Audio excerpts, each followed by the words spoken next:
Wednesday के पिछले भाग में हमने देखा था कि राक्षस का रहस्य और उलझता जा रहा था और शक की सुई हर दिशा में घूम रही थी। अगर आपने सीरीज के पिछले भाग नहीं देखे हैं तो पहले उन्हें देखिए, लिंक आपको डिस्क्रिप्शन में मिल जाएंगे और आपको काफ़ी मज़ा भी आएगा। आइए अब देखते हैं सीरीज का अगला भाग। एपिसोड की शुरुआत में वेडनेसडे को फोरेंसिक लैब में चोरी छुपे जाते हुए दिखाया जाता है। थिंग लैब के सीसीटीवी कैमरे को च्युइंगम से ढक देता है। इसके बाद वेडनेसडे एक एक करके राक्षस द्वारा मारे गए लोगों की लाशें देखती है, लेकिन तभी थिंग वेडनेसडे को किसी के आने के बारे में आगाह करता है। दोनों तेजी से वहीं पर छुप जाते हैं। दरवाजे से शेरिफ और डॉक्टर लैब के अंदर आते हैं। डॉक्टर शेरिफ को बताता है कि उसने अपनी पूरी ज़िंदगी में ऐसे घाव कभी नहीं देखे हैं। वो शेरिफ को बताता है कि लाश की फॉरेंसिक रिपोर्ट अभी नहीं आई है। शेरिफ उसे रिपोर्ट आते ही बताने के लिए कहता है और वहाँ से चला जाता है। जब डॉक्टर भी लैब से बाहर जाने वाला था तभी उसे फ्रीजर का एक ड्रॉर खुला दिखाई देता है। जब वो वापस जाकर देखता है तो उसे वहाँ वेडनेसडे दिखाई देती है। क्योंकि वेडनेसडे का चेहरा भी एक लाश की तरह ही सफ़ेद होता है, वो उसे एक लाश समझकर वहाँ से चला जाता है। उसके जाने के बाद थिंग एक स्केल्टन के भेजे से बाहर निकलता है और वेडनेसडे को फ्रीजर से बाहर निकालता है। वेडनेसडे हॉस्टल में पहुँचने के बाद लाशों की तस्वीरों को ध्यान से देख रही होती है। तभी वहाँ इनिड आती है। वेडनेसडे उसे बताती है कि राक्षस हत्या के बाद सभी लाशों का कोई ना कोई अंग काटकर अपने साथ ले जाता है। शायद वो उन्हें अपने पास जीती हुई ट्रॉफी की तरह रखता है। हालांकि इनिड इन तस्वीरों को देख नहीं पाती और वहीं बेहोश हो जाती है। अगले सीन में वेडनेसडे बॉटनी की क्लास में होती है। तभी वो जेवियर को दर्द से कहराते हुए देखती है। जेवियर वेडनेसडे को बताता है कि तलवारबाजी करते वक्त उसे चोट लग गई थी। शनिवार को स्कूल में एक डांस पार्टी थी और सभी उसके लिए काफ़ी एक्साइटेड थे। जेवियर वेडनेसडे से पूछता है कि क्या वो पार्टी में आ रही है। वेडनेसडे को इन चीज़ों से कोई खास दिलचस्पी ना होने की वजह से वो मना कर देती है और उसी वक्त वेडनेसडे की नज़र जेवियर के गर्दन पर लगे घावों पर पड़ती है।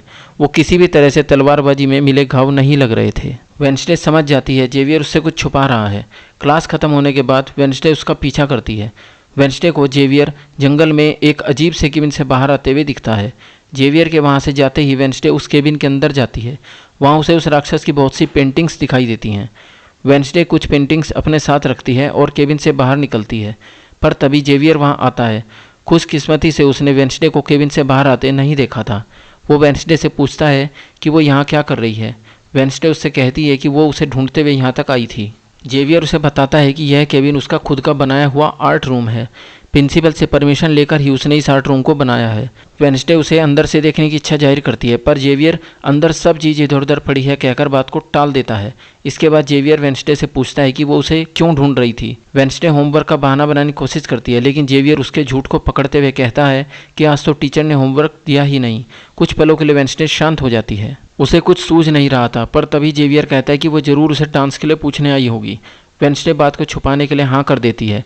इनिड को यह जानकर बहुत खुशी होती है कि वेडनेसडे पार्टी में आ रही है। वह उसे पार्टी के लिए एक नई पोशाक खरीदने अपने साथ ले जाती है, लेकिन वेडनेसडे कपड़ों के रंग देखकर दुकान के बाहर से ही अंदर जाने को मना कर देती है। वो थिंग के साथ शेरिफ से मिलने वहाँ से निकल जाती है। जाते वक्त थिंग एक दुकान की तरफ इशारा करता है। वहाँ एक काले रंग की बहुत खूबसूरत ड्रेस रखी थी। वेडनेसडे को भी वो ड्रेस काफ़ी पसंद आती है, लेकिन फिर भी वो उसे नज़रअंदाज कर शेरिफ से मिलने पुलिस स्टेशन जाती है। वेडनेसडे शेरिफ के हाथ में उस राक्षस की पेंटिंग देखती है जो उसने जेवियर के आर्ट रूम से चुराई थी और कहती है कि उस केस को सुलझाने में वह उनकी मदद करना चाहती है। वेडनेसडे को जेवियर के राक्षस होने का शक हो गया था। शेरिफ उस पेंटिंग को उस तस्वीर के साथ मिलाकर देखता है जो उसे उस बूढ़े आदमी के चुराए कैमरे से मिली थी। दोनों लगभग एक जैसे ही दिख रही थी। शेरिफ वेडनेसडे को इस पेंटिंग को बनाने वाले का नाम पूछता है, लेकिन जब तक शेरिफ वेडनेसडे को इस तहकीकात में शामिल नहीं करता, वेडनेसडे उसे नाम बताने से इनकार करती है। शेरिफ भी वेडनेसडे को इन चीज़ों में पढ़ने के बजाय अपनी पढ़ाई पर ध्यान देने के लिए कहता है। वेडनेसडे अपनी पेंटिंग लेकर वहाँ से जा रही होती है कि तभी शेरिफ को मेयर का फ़ोन आता है। मेयर ने इसी केस की तरक्की के बारे में जानने के लिए शेरिफ को कॉल किया था, जिससे झुंझलाकर शेरिफ वहाँ से जा रही वेडनेसडे को रोकता है और उसे कोई ठोस सबूत लेकर आने के लिए कहता है। पुलिस स्टेशन से जाते वक्त वेडनेसडे को टॉयलर मिलता है। टॉयलर उससे पूछता है कि वो किसके साथ डांस पार्टी में जा रही है। वेडनेसडे हिचकिचाते हुए उसे बताती है कि जेवियर के साथ जा रही है। इस बात से टॉयलर मायूस होकर वहाँ से जाने लगता है। वेडनेसडे उसे इसकी वजह पूछती है। वह कहता है कि उसे लगता था कि उन दोनों के बीच दोस्ती के आगे कुछ है, लेकिन अब वेडनेसडे जेवियर के साथ पार्टी में जा रही है तो अब वो ये समझ नहीं पा रहा है कि वेडनेसडे के दिल में उसके लिए वही भावनाएं हैं या सिर्फ उसका वहम था। वेडनेसडे के पास उसकी इस बात का कोई जवाब नहीं था। वो सिर्फ इतना कहती है कि वो फिलहाल कई चीज़ों में उलझी हुई है। यह सुनकर टॉयलर वहाँ से चला जाता है। वेडनेसडे बस उसे जाते हुए देखती है। अगले सीन में वेडनेसडे यूजिन के साथ मधुमक्खियों के क्लब में होती है। वेंसडे ने तहकीकात के दौरान लिए सारे फोटोज को क्लब की दीवार पर चिपकाया था। यूजिन को इस बात से कोई दिक्कत नहीं थी। तभी यूजिन की नज़र राक्षस की तस्वीर पर पड़ती है, जिसमें राक्षस के पीछे एक गुफा भी थी। यूजिन कहता है कि उसने वो गुफा पहले देखी है। वह वेंसडे को इस जगह पर लेकर जाता है। दोनों उस गुफा के अंदर जाते हैं। गुफा के अंदर कई सारी हड्डियां पड़ी थी। साथ ही गुफा की दीवार पर लोहे की जंजीर बनी हुई थी। वेंसडे को दीवार पर राक्षस का दांत गड़ा हुआ दिखता है। वो उसे अपने पास रख लेती है। इसके बाद वेंसडे जेवियर के आर्ट रूम में जाती है। जेवियर का कोई बाल या नाखून ढूंढने लगती है, जिससे उस दांत और जेवियर के डीएनए को मैच कर सके। उसे वहाँ एक खून लगा हुआ कपड़ा मिलता है। वो उसे अपने बैग में डालती है, लेकिन इससे पहले कि वो वहाँ से बाहर जा सके, जेवियर अंदर आता है। जेवियर वेंसडे को वहाँ देखकर चौंक जाता है। वेंसडे उससे पूछती है कि उसने उस राक्षस की हूबहू तस्वीर कैसे पेंट की है। जेवियर बताता है कि वो राक्षस उसके सपनों में आता है, तभी उसने उसकी तस्वीर बनाई। लेकिन वेंसडे को उसकी बातों पर यकीन नहीं होता और वो जेवियर पर राक्षस होने का इल्जाम लगाती है। जेवियर अपने बचाव में वेंसडे को याद दिलाता है कि उसने एक बार उसकी जान भी बचाई थी, जिस पर वेंसडे कहती है कि उस राक्षस ने भी रोवन से उसकी जान बचाई थी। जेवियर समझ जाता है कि उस दिन जब वेंसडे उसे आर्ट रूम के बाहर मिली थी, दरअसल वो इसी छानबीन के चलते वहाँ आई थी और खुद को बचाने के लिए उसने डांस पार्टी का नाटक किया था। जेवियर का दिल टूट जाता है और वो गुस्से से वेंसडे को वहाँ से चले जाने के लिए कहता है। इसके बाद वेंसडे सीधे पुलिस स्टेशन शेरिफ से मिलने जाती है। वो शेरिफ के हाथ में राक्षस का दांत और जेवियर के खून से भरा कपड़ा थमाती है। शेरिफ तुरंत उन्हें डीएनए टेस्टिंग के लिए भेज देता है। अगले दिन स्कूल में वेंसडे यूजिन के पास जाती है और कहती है कि वैसे भी उन दोनों के पास कोई डांस पार्टनर नहीं है, तो उन दोनों को जंगल जाकर राक्षस की छानबीन करनी चाहिए। यूजिन को यह सुझाव अच्छा लगता है। दूसरी ओर बियंका जेवियर को उसके साथ डांस पर चलने के लिए कहती है। उसके पास अब कोई डेट ना होने की वजह से वह उसे हाँ कहता है। दूसरी ओर थिंग वेंसडे के नाम से एक चिट्ठी लिखता है और उसे टॉयलर के टिप बॉक्स में छोड़कर आता है। अगली रात सभी स्टूडेंट सज धज कर पार्टी में शामिल होते हैं। प्रिंसिपल और बॉटनी टीचर सभी का स्वागत कर रही होती हैं। बॉटनी टीचर प्रिंसिपल से पूछती है कि वह भी इस स्कूल में पढ़ी थी, तो उनका पार्टी का अनुभव भी कमाल का रहा होगा। इस पर प्रिंसिपल कहती है कि उसने जिस लड़के से डांस के लिए पूछा था, उसने एक और लड़की के लिए उसके प्रस्ताव को ठुकरा दिया था। वह लड़की और कोई नहीं बल्कि वेंसडे की माँ थी। शायद इसी वजह से उस दिन प्रिंसिपल ने एयरबुक से वेंसडे की माँ की तस्वीर फाड़कर आग में जला दी थी। हॉस्टल में वेंसडे यूजिन के साथ जंगल में जाने के लिए तैयार हो रही होती है। तभी उसके दरवाजे पर दस्तक होती है। उसे लगता है कि यूजिन होगा, लेकिन दरवाजे पर टॉयलर होता है। टॉयलर पार्टी के लिए तैयार होकर आया था। थिंग ने उस चिट्ठी में वेंसडे की ओर से टॉयलर को डांस का निमंत्रण भेजा था। वेंसडे उसे देखकर चौंक जाती है। वह दरवाज़ा बंद करती है और डांस के लिए कॉस्ट्यूम ढूंढने लगती है। तभी थिंग उसे इशारे से एक ड्रेस दिखाता है। यह वही ड्रेस थी जो वेंसडे को काफ़ी पसंद आई थी। थिंग उसे चुरा कर लाया था। जब वेंसडे वो ड्रेस पहनकर बाहर आती है तो उसे देखकर टॉयलर की आंखें फटी की फटी रह जाती हैं। वेंसडे उस ड्रेस में बहुत सुंदर लग रही थी। तभी यूजिन वहाँ आता है। वेंसडे यूजिन को कहती है कि गुफा में कल जाएंगे, ये कहकर वहाँ से चली जाती है। लेकिन वेंसडे के वहाँ जाने के बाद यूजिन अकेला ही गुफा की तरफ चला जाता है। पार्टी में पहुँचने के बाद वेंसडे को इनिड मिलती है। इनिड मेयर के बेटे लुकास के साथ पार्टी में शामिल हुई थी। यह देखकर वेंसडे को काफ़ी हैरानी होती है। आखिरकार वेंसडे ने उसे 2 बार सबक सिखाया था। इनिड उसे बताती है कि लुकास को अपनी एक्स गर्लफ्रेंड को जलाना था और इनिड को भी एजेक्स को जलाना था। दरअसल उस दिन एजेक्स के डेट पर ना पहुंच पाने के कारण इनिड को लगा था कि वो उसमें इंटरेस्टेड नहीं है। इस वजह से वो उसे जलाने लुकास के साथ आई थी। समय काटने के लिए इनिड और लुकास एक दूसरे से बात करने लगते हैं। बात करते करते उन्हें पता चलता है कि उनमें बहुत सी चीज़ें कॉमन हैं और वो एक दूसरे के प्रति आकर्षित होने लगते हैं।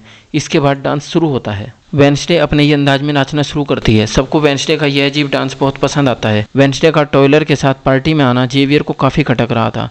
उस वक्त एक टैंक नेवरमोर स्कूल के सामने आकर रुकता है। उसमें से लुकास के कुछ दोस्त उतरते हैं। तभी लुकास भी स्कूल के बाहर आता है। वह अपने दोस्तों से कहता है कि उन्हें यह सब नहीं करना चाहिए। उन लोगों में कुछ खिचड़ी पक रही थी और इनिड के कारण लुकास का मन परिवर्तन हो गया था और वो ये काम नहीं करना चाहता था। उसके दोस्तों से कहते हैं कि वो ये सब उसके लिए ही कर रहे हैं, ताकि उस दिन क्रैकस्टोन का पुतला जलने से उसके पिताजी को जो बेइज्जती हुई थी उसका बदला ले सकें। इतना कहकर लुकास का दोस्त टैंकर के पाइप को स्कूल के पाइप से जोड़ देता है। अंदर पार्टी में एक आखिरी बार डांस करने के लिए सबको डांस फ्लोर पर बुलाया जाता है। लेकिन जब सब डांस का मज़ा ले रहे होते हैं तब लुकास का एक दोस्त फायर अलार्म का बटन दबाता है। बटन दबाते ही डांस फ्लोर के ऊपर लगे पानी के नल शुरू हो जाते हैं, लेकिन वहाँ से पानी की जगह खून गिरने लगता है। सब घबराकर इधर उधर भागने लगते हैं। हालांकि वेंसडे जिसे ज़्यादातर खून खराबा ही पसंद था, वो इस माहौल का लुत्फ उठाने लगती है। वो बड़े स्वाद से उस खून को चाट कर देखती है, लेकिन वो खून नहीं बल्कि सिर्फ पेंट होता है। पूरे हॉल में भगदड़ मच गई थी। एक दो लड़के वेंसडे से टकराते हैं और तभी वेंसडे को एक विजन दिखाई देता है।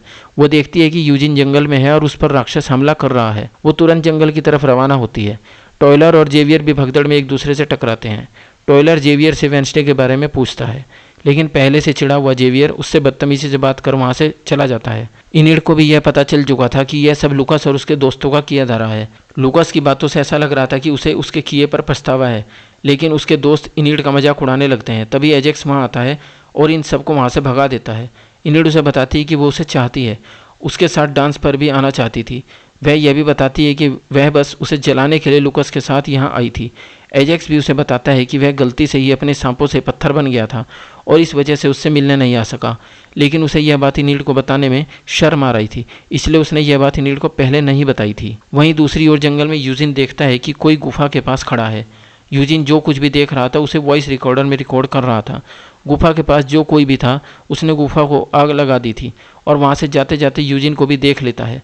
यूजिन अपनी जान बचाने के लिए तुरंत वहाँ से भागने लगता है। वेंसडे भी जंगल में पहुँच चुकी थी। वह जितनी जल्दी हो सके उतनी जल्दी यूजिन को ढूंढने की कोशिश कर रही थी। दूसरी ओर यूजिन भागते भागते नीचे गिर जाता है। उसका चश्मा भी नीचे गिर जाता है। वह वेंसडे की आवाज़ सुनकर उसे आवाज़ लगाता है। तभी यूजिन को उसका चश्मा मिल जाता है और वह उसे पहन लेता है, लेकिन उसकी आवाज़ राक्षस ने सुन ली थी।